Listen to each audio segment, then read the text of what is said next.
Hello बच्चों, question says that two thin long charged rod will with charge density lambda each are placed parallel to each other at a distance d apart.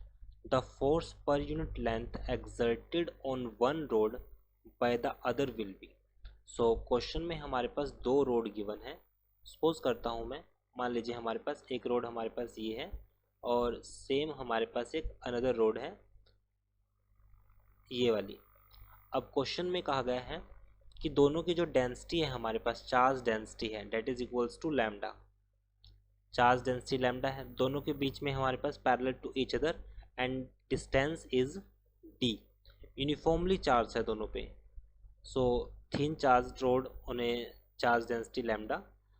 Suppose length हमारे पास L है, इसके लिए भी हमारे पास L होगी. Parallel to each other, distance D apart. The force per unit length, we have to find out force per unit length. Now charge density of each rod, first key concept for this question.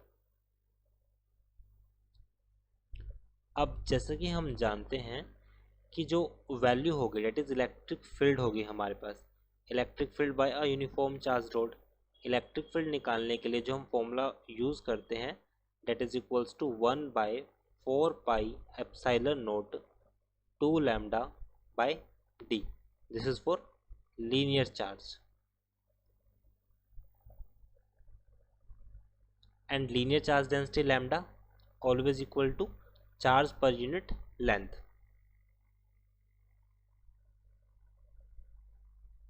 Charge per unit length. So इन की concept को देख के हम अपने question को start करते हैं. Now as we know electric field equal होगा हमारे पास 1/4 pi epsilon naught 2 lambda by D. D is the distance between them. So अगर मैं बात करूँ यहाँ पे तो जो चार्ज होगा हमारे पास on second rod, total charge on rod, ये हमारे पास कौन सी है, second rod. So that will be equal to, charge की कंसेप्ट की बात करूँ so lambda is equals to Q by L. So Q equals to हो जाएगा lambda into L. So this value lambda into L होगा. So अगर मैं force की बात करूँ, force that is equals to Q into E. So Q charge की value क्या होगा जाएगी lambda into L multiply with E. Lambda into L, E की वैल्यू जो हमने फाइंड आउट की थी ऊपर 1/4 pi epsilon naught 2 lambda by D. Simply multiply किया लैम्डा स्क्वायर और साथ में आ जाएगा हमारे पास एल. सो फोर्स की वैल्यू हमारे पास आएगी F equals to 1/4 pi epsilon naught 2 lambda 2 L lambda square divide by D. So force पर unit L equals to this value equals to K. ये वैल्यू के इक्वल है और ये वैल्यू हमारे पास है एल हम ऑलरेडी ले चुके हैं और ये आएगा lambda square divide by D and 2 का फैक्टर एज इट इज रहेगा.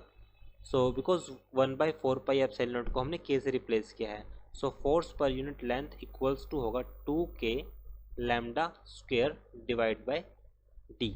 So right answer is 2k lambda square divided by d. Hence option second is right. I hope you understood this explanation. Thank you.